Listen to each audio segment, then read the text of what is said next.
Well, welcome everyone. I'm so thrilled to be here with you all, and thank you for the opportunity to kick off the conference. Before I say a few words, I am thrilled to share with you a really exciting video that I made in collaboration with some Smithsonian colleagues as well as Sue Perks through a knowledge exchange grant thanks to her University of the Creative Arts in the UK. And the video introduces the Symbol Group and takes us behind the scenes in the Henry Dreyfuss archive at Cooper Hewitt. So hit it, Martin.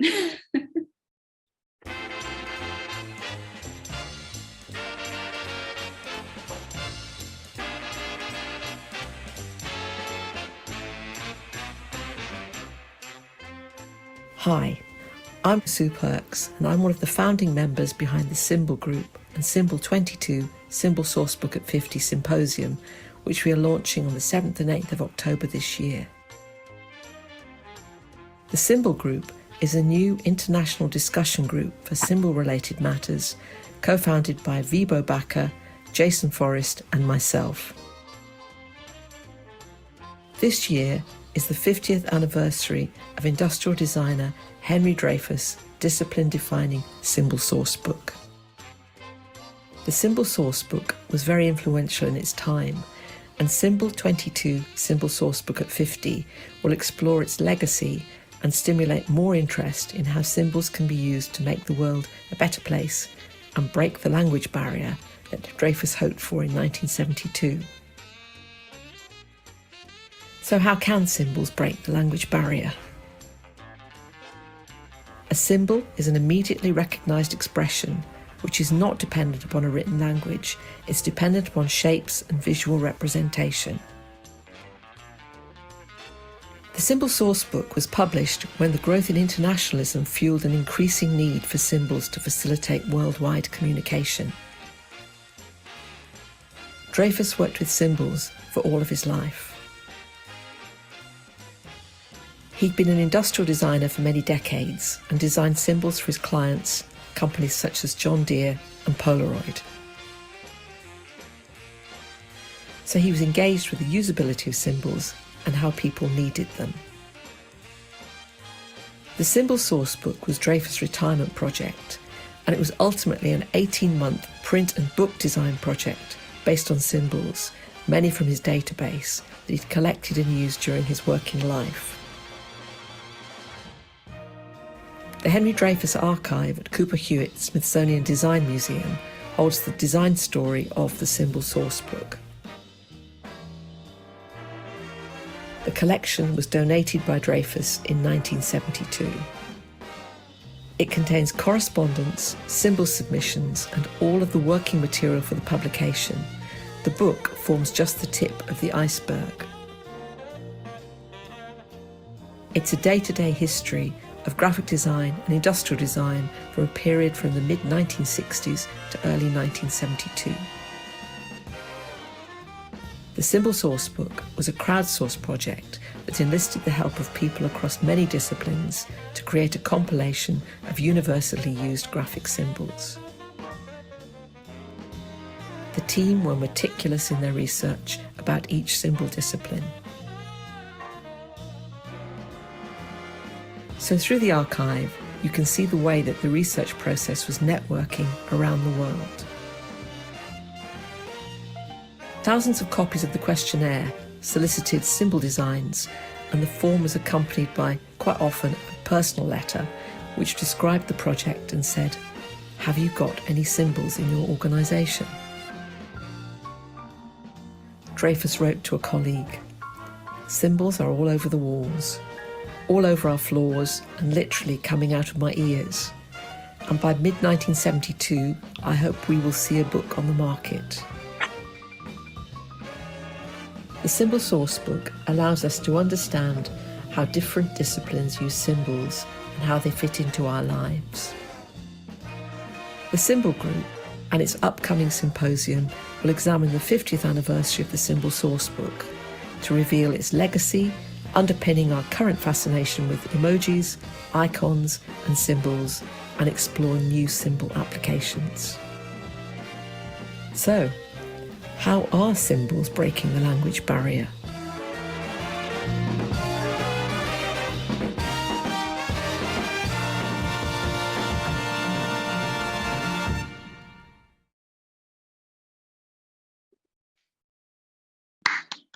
Applause. Thanks to Martin for playing, and thanks so much to Sue for her collaboration on the video. It was a really fun project and a way to bring the archive alive, and looking forward to continuing to celebrate that resource throughout the day today. And with that, I have a few slides to share.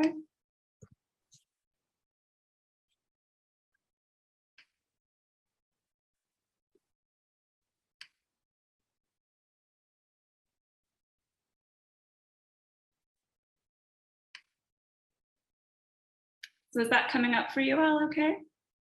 Great. Yes, fine. Okay.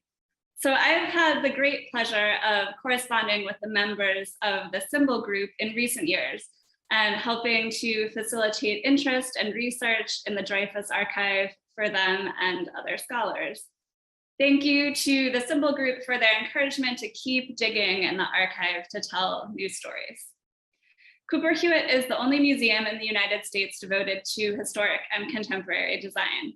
The museum's particular focus on design process, as illustrated so well by this portrait of Dreyfuss and his drawings and objects, makes this institution the ideal repository for over 20 archives of American designers and manufacturers.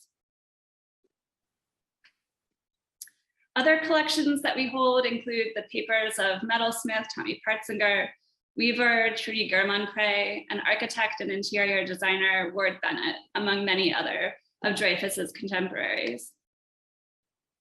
Henry Dreyfuss donated his papers to Cooper Hewitt in the fall of 1972. Additional material was transferred to the museum in 1973 from UCLA. In 1992, hundreds of reels of microfilm were given by the Dreyfuss office. And in 1998, photographs and sketches of client work were donated by Jim Connor, the Dreyfuss partner in charge of the John Deere account at the firm. In 2000, the Industrial Designers Society of America gave more material, and the collection continues to grow. Recent additions include a few pieces of personal correspondence from Dreyfuss to an employee who worked on the Singer sewing machine account. In 1972, Dreyfuss also gifted the museum a vast range of design drawings related to some of his most important projects, from theater and interior design to well-known industrial design clients, including John Deere. Russell Flincham, who you will hear from shortly, celebrated the museum's Dreyfuss holdings with a book and an exhibition. Designs by Dreyfuss continue to be some of the most popular in the museum's collection. And with these in-depth holdings bolstered by the Designer's Archive, Cooper Hewitt can tell rich and multimedia histories about Dreyfuss's process, his clients, and his impact. In 2015, the Smithsonian Women's Committee funded a multi-part project with a grant to bring better organization and care to the Henry Dreyfuss Archive, so that we can increase access for outside researchers and support internal projects. In whole, the collection contains 53 containers, about 47 cubic feet, plus 39 oversized boxes. A lot of material on Dreyfuss, ready for you all to dive into and continue to do your research. The material has been processed and separated out into 8 series that you can see listed at the right hand of this slide, rehoused in archival boxes and folders and relabeled. The archive contains an immense amount of one-of-a-kind material that is not available or housed anywhere else. The Symbol Sourcebook working papers comprise series 6 and part of the oversized series, making up about half of the entire collection. And one of Henry Dreyfuss's ambitions, as Sue mentioned, was to make the symbols he had collected available worldwide. So with collections care and preservation, ongoing digitization, and spreading the word about Dreyfuss's symbols work through this conference and other activities of the Symbol Group, we are making slow headway towards Dreyfuss's original goal. I have been exploring how archives can be further integrated within design history dialogue and exhibition projects in the museum.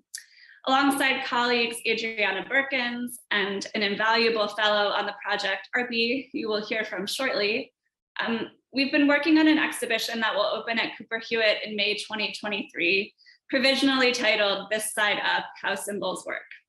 Using the Symbol Sourcebook as a historical backbone and starting point, the exhibition will explore how symbols are important communication tools in our daily lives that are constantly evolving based on new needs and new users.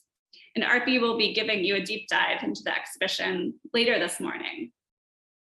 Parallel to the goals of this symposium, the project will encourage links between the history of Dreyfuss's practice and our contemporary experience. How symbols work will engage audiences in learning about symbols through a variety of modes, interacting with primary sources in the archive, considering stories of collaborative design, and participating in conversational and creative activities in the galleries. Throughout the exhibition, visitors will discover their power to design new symbols to meet their personal needs or the needs of their communities. And most importantly, they will be invited to co-create a Symbol Sourcebook of 2023 with audiences both in gallery and online. So I look forward to spending the next 2 days with you all and hopefully welcoming you to Cooper Hewitt in the future. Thank you.